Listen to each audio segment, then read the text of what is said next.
What's happening, everybody? I'm on personal pages. I'm on Truth page, a couple different pages. A lot of you guys know I posted personally and all across the board that I went to the Butler Rally yesterday, the do over, I guess, from the place of the first assassination attempt. I want to tell you guys, while it's still fresh on mind, some of the things that I noticed and what it was like to be there.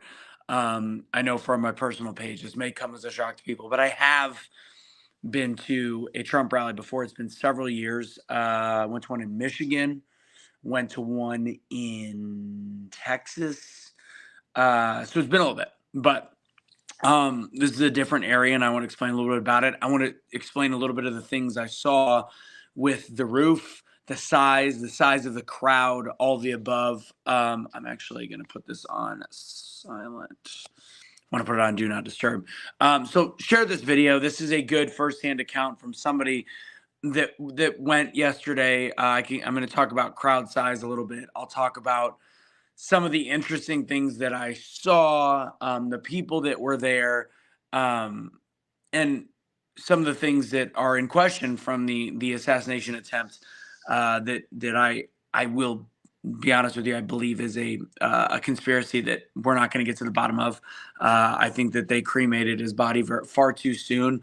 I think they did very little investigation on it across the board, especially now seeing the scale of it. I was very interested to see a little bit of the details of uh, of how close that really is to the stage and how that was. So again, share this video if you can, if you're interested. I'm going to give a firsthand account of the scene and what it was like, and also of Trump. The fact, I mean, there's a glass thing there, but he still stepped away from it.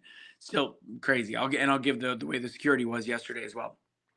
All right, so let's get started. First off, why I went. I was working an event. I was working my event, and I was supposed to actually come back to try to catch the tail end of the Celebrity Softball Classic, which Tim Klein was going to give me the opportunity to try to help out with.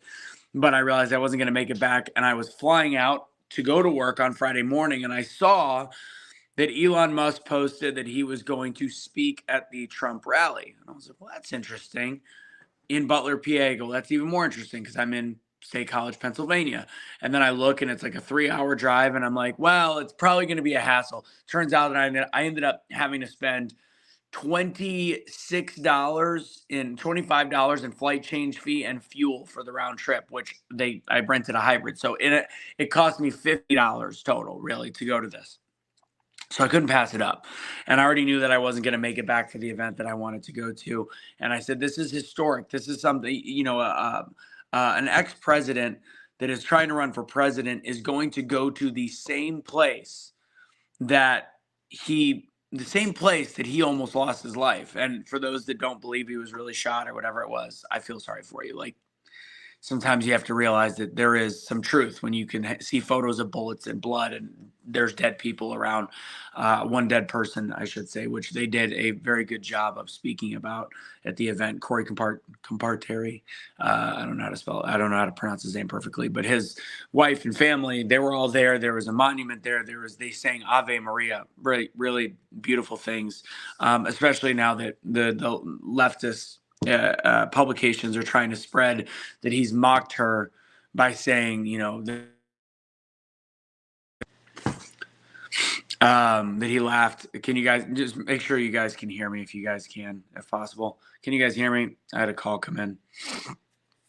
Check. Let me know if you can hear me. Anyways, I'll keep going until I see otherwise. Sometimes when a call comes in, it screws it all up. So, anyways, so the crowd size first. Let's start there. When I came in, I was shooting live, and I was like, I just feel good. Thank you, Amanda.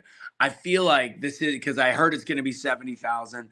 It was a huge space, very large area, very fenced in, a lot of security, there, and it was interesting. I thought 30, I'm like, it's a lot. 30,000, 35,000. I don't know. Let me go from there. And then I realized that there's people kind of in all the different corners.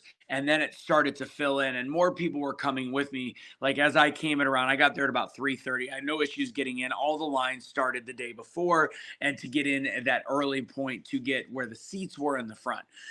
I've done crowds my whole life. I've done spring break where we estimated crowds. You do it based on the area square footage. January 6th, I had this discussion with somebody that if you look, by the way, this is fascinating to me. This is a little sidebar right now. If you were to actually look at the internet telling you about how many people were there on January 6th, the consensus, as there is, all the overheads are very hard to find now. The consensus is between, some will say 57,000, I think, or 53,000. Some say 120,000, which is categorically false. If you look at if you can find on Twitter or on X, some of the overheads, the crowd, and I've always said it was over 500,000. We took time to actually do like the squares, and we figured out exactly what it was that day, especially in comparison to MLK's big speech, the Million Man March, all these different things. To me, it was, if you look at a minimum, if people were spread out the most, that was 250,000, as high as 750, potentially more if people were crammed in. Anyways, so there's something psychological they want to do to make sure they get to the fact that they disagree with Trump's crowd sizes. So if you look at this space, and I don't have the overhead capabilities, I'm basing it off of what I could see, knowing where seats were, knowing as far as the eye could see, getting a general idea on this very, very small town, which I was shocked that cell phones worked the whole time. Oh, even during the speech, it got a little clouded, but for the most part was able to send pictures and text. Going live, I don't think would have been a good idea. I think that would have been pushing the internet a little bit too much. So, and I lose my voice on Saturdays, so it's coming back today. So anyways, based on the crowd size, I could tell you that I would guess when I said 30,000, I think it was definitely a little bit low. My estimate, especially looking through and looking at the crowd and then also seeing overheads afterwards, I haven't got the actual square yardage of the actual place, but I would estimate a minimum of 45 to 50,000. The 70,000 mark, I think, could be a little bit high, but I would say somewhere between 45 to 60,000 people there, just to give you my firsthand account, my firsthand experience with a little bit of knowledge of crowd sizes, because I have done this in the past. So that would be what I would say. All right. So that's what I would say about the size. So then the speeches, JD Vance, after doing phenomenal, I'll tell you, I thought it was very odd that JD Vance got a great applause and people were, they chanted his name and all that stuff, but it was not as electric as I would have expected for JD Vance after such a great debate performance. So I was a little surprised by that. Either way, they were very happy with JD. And the crowd, I think, had been there for a very, very long time, all day. I think I thought when I was going in, people were leaving. Which I found interesting as well. So let me now tell you, once I've told you about the crowd and JD Vance, the people were there definitely for Elon Musk and obviously Donald Trump. What I want to talk about though is the kind of the shock I had of how close the building with the sloped roof, how close that building actually was, and then the water tower. I thought the water tower was way far away. In pictures and videos, it doesn't do it justice. When my buddy Mike Fallett showed up, that just so happened to be also going, and we ended up hanging out the whole time together with one of his buddies. We both were just kind of in awe at how close that building was to where this stage was, and I believe the other stage was even a little bit further up, which would have made it closer. This was a bigger crowd. Clearly, because people were there to kind of it was being a part of something historic. That roof, to the naked eye, from very far away, further than even the stage where we were standing, is easy to see. It dips down, so it's a building that has a very, very good perspective of where the stage is. A great place to put Secret Service. The fact that wasn't overlooked is pretty shocking to me. But the thing that's most shocking is the fact that so right behind us, it was very secure. There was a woman with a telescopic lens that was walking around, and some security guard, a cop, came out of nowhere and confiscated that, saying you're not even allowed to have that on the ground, only press.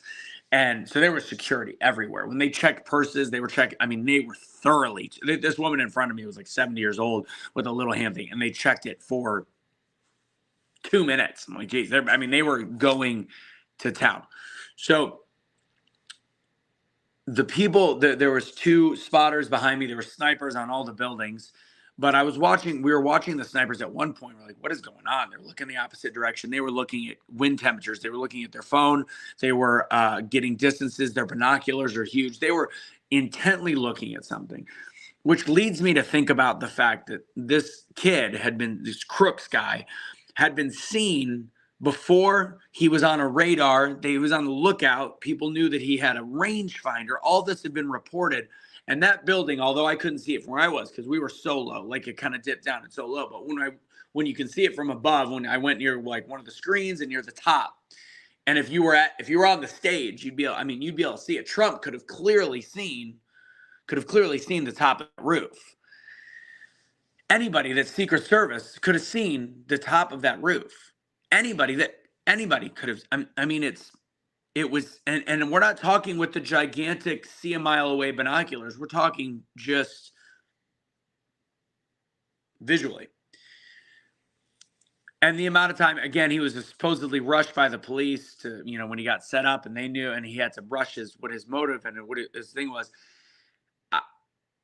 I can't, after seeing the layout of that field, one of the things that since July 13th that I've wanted to see is exactly how far it is, how it feels.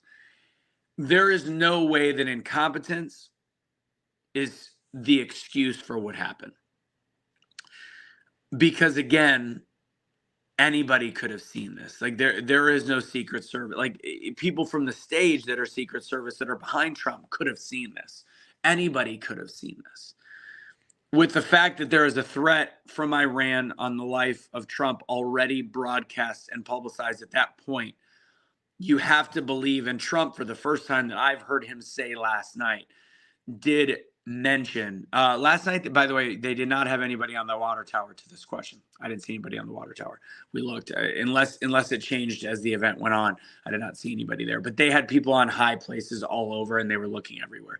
But from that roof, the fact that it got to that point had to have been a setup. Trump alluded to the fact that maybe yesterday I said, "Oh, they're going to use this. They're going to use this soundbite."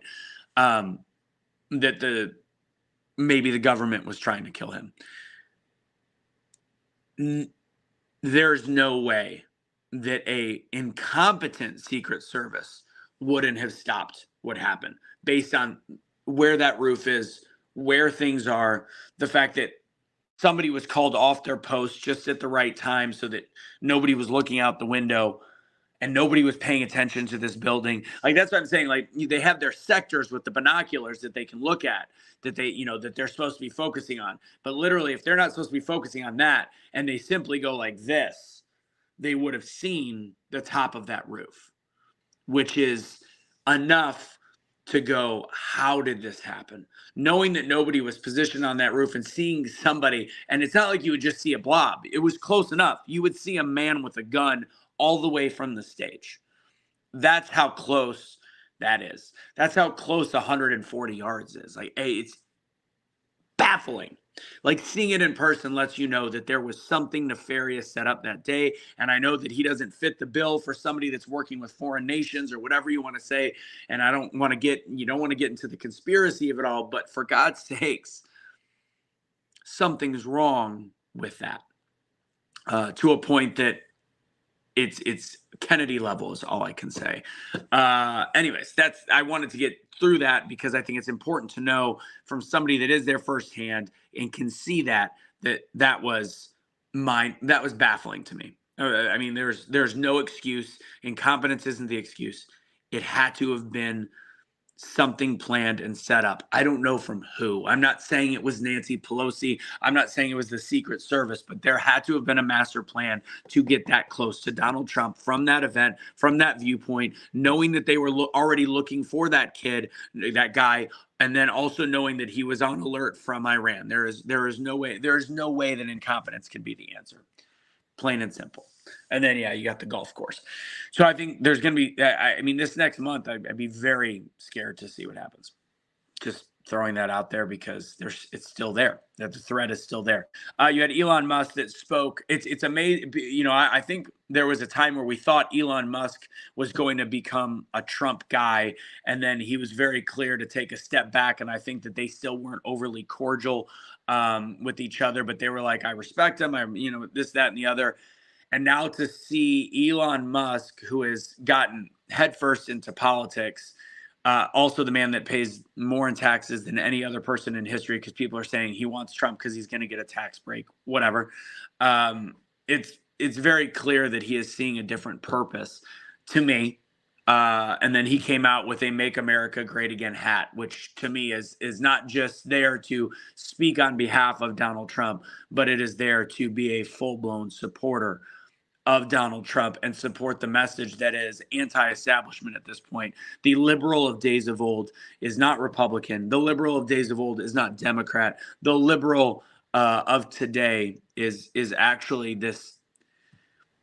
the left will call it a cultist following of MAGA. And I don't want to say that I am this ultra Trump supporter, because I'm not. I am a Trump voter and I am a Trump supporter. And I do believe in this new faction of the Republican Party that has taken it over, which is anti-establishment, anti-war, everything that is liberal, that has been in the past, the liberal Democrat side of the parties, which I think started to shift in the late 90s, early 2000s, because that's when I was fully a Democrat and started to have, I think, some of the same guilty issues that I see in today's Democrat voter and Democrat Party.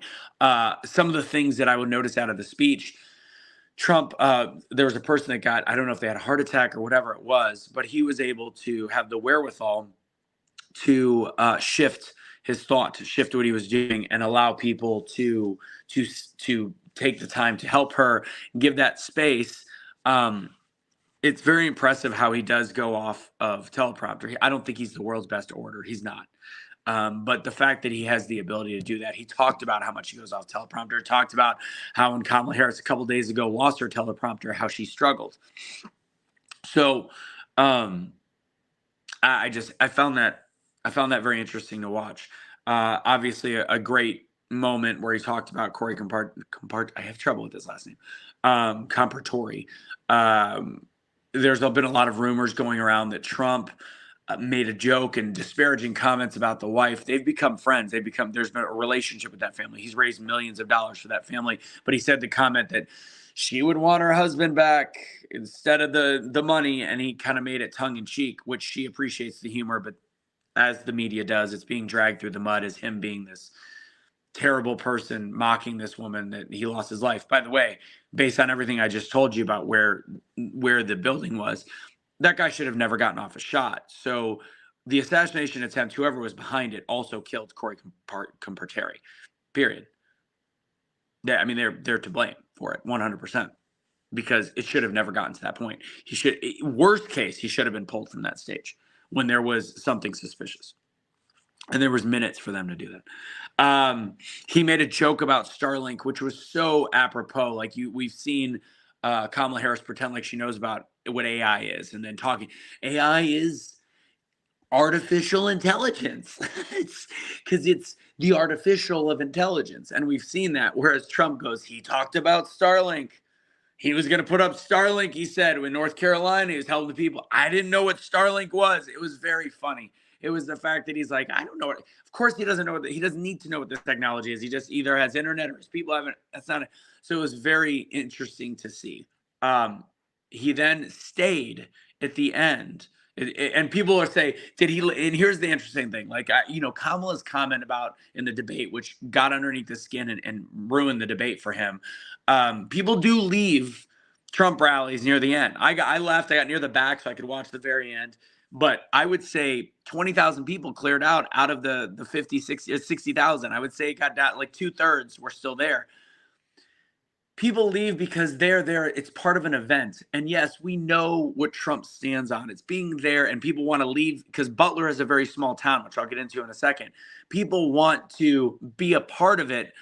we know what Trump's going to say. He says very similar things with slight variations very often. We wanted to see Elon Musk speak. He spoke. Like there's different when RFK's there, they want to see RFK. They want to see Tulsi. They want to see a wide range of things. So people do leave the rallies because a lot of them are in smaller towns, and getting out of these towns are very. I ran to once it was done, I jogged to my car at the very end. So people do leave. It doesn't mean they're leaving because they're bored. They're leaving because it's been a very long day. They know what he's going to say. It's being a part of the event. That's the best way to summarize why people leave. But yeah, people left. And Butler, and that's another thing I'll mention. Out of all the places I've been to, Butler is definitely the lower class, the most lower economic class area that I've been to. People told me a little bit about that area. It is predominantly white. Usually I see more of a mix of races. I did see some Black and Mexican people there, but it was very low compared to the other Trump events I've seen or been a part of. But I did find out that area is all white, like in that whole area, and very, very like poverty line people. And it showed. There was a lot of smoking. There was definitely a lot of what people would call the hillbillies or white trash. But as usual, it was a lot of patriotism. There was a couple verbal scuffles that I'm not used to. Usually Trump events are all like everybody's having a great time, loving each other. There was a couple people that got a little testy with each other over watching with a cell phone or blocking a woman's view or, this, that, or the other. So that was a little bit different. But for the most part, it was still that same patriotic together type feel to it as usual. But yeah, this is a small town. Like there's only so much parking. People want to get out of there. And I think that that's a common thing with the rallies. They're there to be a part. They're there to be a part of what has been created with the fellowship of other people that have like-minded beliefs that honestly, you will never see a funnier set of t-shirts anywhere you go. It is hilarious. Like some of these t-shirts are so clever. It's so funny. It shows why we can't sell a ton of our t-shirts because there's so many good ones out there. Like some people probably sell 30 of these or 20. It's just hilarious. You've got people that I saw that were disabled and had different walkers or different whatever that were doing what they could to stand up the whole time and walk through it. Like that's how much people want to be a part of the movement that has now gone on for 8 years. Trump, as always, still very sharp in his speech. Again, not perfect. Does he make a couple verbal gaffes? Nothing compared to that of Joe Biden or Kamala Harris. But he also doesn't really use the you can tell when he's so far off the teleprompter, they probably don't even know where to go back to. It was hilarious how he started. I missed this because it was hard to hear. People would just start laughing and we couldn't hear it. But he started it I can't imagine coming back to a place where you almost got shot and all the situation. He started it, and the crowd got so loud laughing I didn't hear it.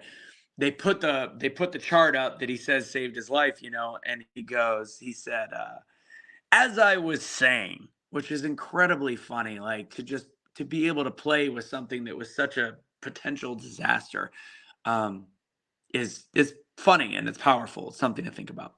So there's that. So that's my feedback from the event. Again, like-minded people, good people, beyond suspicious on how close everything was. It was pretty funny on the way out as I was walking towards the exit. He said something. He was talking about Kamala being the border czar. And there's this little kid that can't be more than 8, 9 years old, 10, maybe 10. I'll say 10 years old. And he yells, "Yeah, Kamala was the border czar." Kid's 10 years old. It was just very funny. It's good to see people active. Scott Presler spoke, a gay activist for the Republican Party that just tries to get people registered. And this is what I will say before this video is over. I will do on my personal page because I think at this point it's important. One last ditch effort to try to get some semblance of normalcy in this country back. But I live in Texas. For those in Texas that think that it's going to be a definitely red state, I don't think it's going to be. I think it's going to be closer than people think. We do have a lot of illegal migrants that have some. It's Who knows? I know some people that know some that are able to get social security cards. I know you're going to say you're conspiracy theorists. It's my anecdotal firsthand knowledge. It is possible. So I can encourage you, because one of the big things that Republicans don't do is they don't show up to vote. Hunters don't show up to vote. Believers in the Second Amendment don't show up to vote. So make sure you are registered. It's the last couple of days to get registered, depending on your state, especially in Texas. I think we do same day registration in Texas. I'm not sure. Either way, make sure you are registered and make sure you vote. Plain and simple. Make sure you vote. Don't say, oh, it's clearly, don't say our vote doesn't count, for one. And don't say that it's futile, we're a red state. Just go vote. We win in a landslide. Everybody get registered to vote. And when I say win, I know I'm on my personal page, and I know that there's people that believe differently than me. That's fine. Fine. Totally fine. Yeah, Rose says vote early, because if you vote early, then if something happens, you could check to make sure your vote went in, and then you can fix it if it does not. I just educate yourself the best that you can about what is coming out here. I've obviously done some debates and conversations with people that feel differently than me. We try to bring people on that feel differently than me. There's a certain level there's sometimes we're just too far apart to have a conversation. But what is happening, and this is where I'll end this video, what's happening in North Carolina should be evidence enough that we need to start putting our taxpayers, our Americans, first.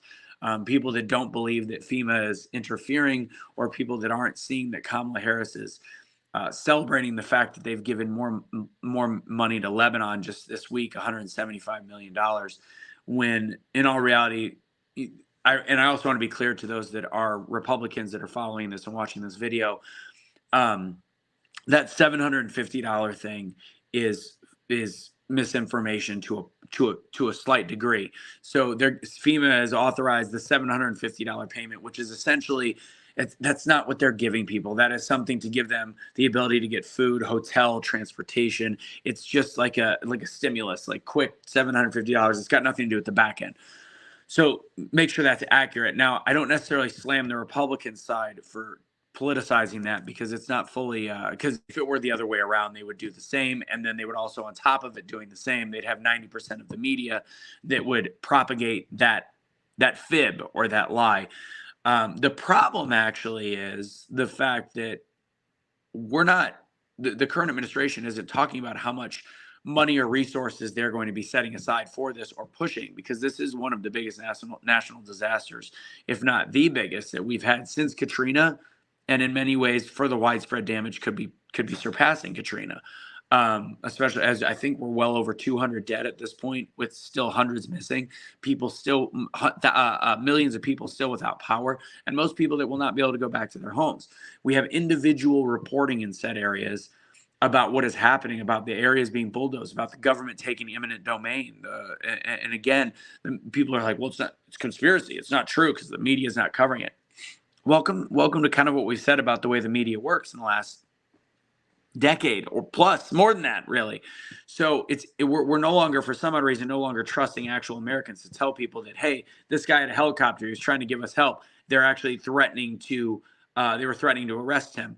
Or the fact that there are local municipalities coming out right now, the police stations, that are saying that if federal officials try to intervene or try to block some of the supplies, they will arrest federal officials. That is the beginning of a small version of kind of a civil war, when we are officially fighting the government. That's kind of scary to think about. So that's possibly happening right now. There is aid being blocked, and FEMA is confiscating these things, and not confiscating to steal them, but to use at their will. But that's not, people are trying to help each other, and FEMA is just getting in the way. And people are like, oh, FEMA's all good, FEMA's whatever. Also, FEMA has talked about how their coffers are almost empty. They don't have a lot of money right now, which is why we're so frustrated that a month ago, KJP at the White House press briefing talked about that they were using some of that money to help with the illegal migrants when they came across the border, to which they are denying now. But there is video of her in September saying this, and video in October of her saying that is categorically false. Very confusing out of the White House. So why are we wasting money on non-taxpayer dollars? At this point, if the way that I would vote, the way that I would use my vote is to protect Americans, to protect taxpayer dollars, or taxpayers that pay their money, that are needing help from our government. What we are seeing is a catastrophe and a humanitarian crisis, the likes we have not seen since Katrina. And right now, you've got Mayorkas, who is in charge of FEMA, that has been seen twice in the last week shopping at a high-end department store. I don't care if you get nice things, but now might be the time to be all boots on the ground, since you are leading an effort to save American lives and businesses and whatever. That makes you kind of go, God, do they want it to fail? Do they never want to be able to build those roads back? I mean, it is weird that there is truth behind the lithium deposits. Again, it sounds like conspiracy, but if it becomes eminent domain and there's a deal with one of the big powers, BlackRock, again, I'm not saying it's true. I'm saying it's something to look at, that there's a big deal made with this company, Abilene, something like that, that owned predominance of the lithium mines. And there's a lot of red tape when people live there. I think it's just things to look at when all of a sudden there's just, why have we not mobilized our military in massive droves to help these people? Why are people stealing farm equipment to start breaking down roads? Why is it that they're blocking Starlink from being able to be delivered to many of these places so they have communications? I mean, it's very odd. And it's odd that there are people that are standing behind our government and behind FEMA and behind federal structures instead of listening to the plight of other Americans. This is where you look at the fact that, all of a sudden, unless it comes to your doorstep, and I guarantee you it's not just Republicans it's happening to Democrats. And I at this point feel like they're probably going, what the is going on? How is this not, like, how are we being pushed aside on national news? How is this not being covered properly? How are we being taken advantage of? And let's also be clear, voting matters this close to the election, and the predominance of these areas are heavily 70, 80, even 90% Republican communities. And North Carolina was a swing state that was leaning red. And now, with the inability for those counties to vote, it's a 100% blue state, which is enough that if they trip one of the other states, it's enough to send things over the top. Say Wisconsin, or specifically Michigan, since they are clearly not taking the pro-Israel side, so they are trying to activate the voters in Minnesota that are, many of them are Muslim or Somali, and they have a large contingency that currently was not planning on voting for anybody because of what was going on in Gaza and all that. So if they can trip a couple of those states plus North Carolina, it changes the dynamic of the electoral college. So I think it's important that that people see that those areas are not getting helped, and that some of these other states start to wake up to what is really happening with the federal government. So anyways, I think that that's something also interesting to see. But ultimately, this was about the rally. It was a blessing for me to be able to go there. Let my freak flag fly, wear a Trump hat, all these different things. And I'm going to make a post that I want to think out and type out, because I wore this to the airport today. And I know how people view that as potentially divisive. And I'm like, do I get a shirt? Do I just wear a shirt saying, I am voting for Trump, I'm a decent human being, ask me why? Like, there's got to be a moment where we have this conversation. And I did feel some eyeballs on me that were like, ugh. Felt some other eyeballs like, hey. So it's kind of this middle ground. But why is it so divisive which way we are going to vote? Because I can tell you that although I vehemently disagree with a far leftist, I see them as much more human than the way that I know that I am viewed, to the point where I have to worry about jobs. I have to worry about my work. Fortunately, the people that I work with now, after years of me hiding it, I think understand my politics, and also understand that I would give the shirt off my back no matter what somebody's race, color, creed is, what they do, what their political ideology. One of the closest people I work with that we joke the most is one of the people that is, always loves to poke fun at the political right. And I love it because it's funny, and we should be able to have those conversations. But I just how do we get to a place where we don't demonize somebody for their politics? And if somebody stopped me in an airport and wanted to talk shit, I would love to engage back, just to talk. let's have a discussion. Let's have, you know, at least at the end of the conversation, understand that I am human. I am empathetic of a different side, and most people are at the same time. So, yeah, that was it for the event. I mean, the event proved to me that it was a setup. Proved to me that the assassination attempts came from within, and it was very cool to be a part of it. So, yeah, the locals are making their own roads. So at this point, that's what I have. But I think it's, you know, we've got a month left, and I don't know what I'll do after November politically. It's been exhausting the last 5 years doing this. And I love being a part of, you know, what could be one more of those Trump rallies, just to be around like-minded people that, for the most part, just love each other. It's just, you know, people will call them hillbillies and white trash. And, you know, I even said that was a lower financial class group of people, socioeconomic. But at the end of the day, it's still a very loving crowd. So I'm seeing people talk about the issues with the $750. Even getting that, they might have trouble. I don't know. I mean, FEMA is broke right now because of our misspending and miscalculation and all of that stuff. Something to be discussed. But right now, I don't know why we aren't mobilizing our military to go everywhere out there. Every helicopter that we have, everything. Like, why are we not mobilizing our people to save the lives of those in North Carolina, South Carolina? Florida, I think it's more damage related at this point, but the people that are missing are in some of these cities, these townships in the middle of nowhere. I heard that if you take the $750, you have to pay it back within a year. I don't think that's true. There was people that have said in things in the past that if you take the money, then you're signing off that's all you get. I don't think I think that's been deemed misinformation in the past as well. Any of the other comments? They've been turned down. So if you're not, they're also based on, somebody said if the 750, if you're not like right in that area, you could potentially be turned down. Like if you're one address away, you could be turned down. It's very frustrating. And last thing, Trump stayed, by the way, at the end. Like, again, this is something I'm like, this is a place, this is last thing. This is a place you got shot at. You got your glass screen, which you kind of stepped behind the glass screen, which made me nervous.